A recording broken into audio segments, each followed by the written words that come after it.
Hi guys, in this video I am going to show you how to delete drafts on TikTok. So let's get started. First of all, open your TikTok app. After that, tap on the profile icon at the bottom of your screen. Here you can see drafts. All you need to do is simply tap on it.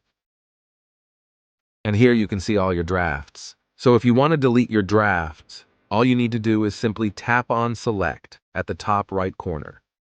And now select the video you want to delete, so I'm going to delete only this one. You can select all at once if you want to delete all. And after selecting the video, all you need to do is tap on Delete at the bottom of your screen. From here again, tap on Delete. This is how you can delete your drafts on TikTok. If you find this video useful, please show your support with a like. Your feedback is invaluable to us, so feel free to share your thoughts and suggestions in the comments section below. We are eager to hear from you.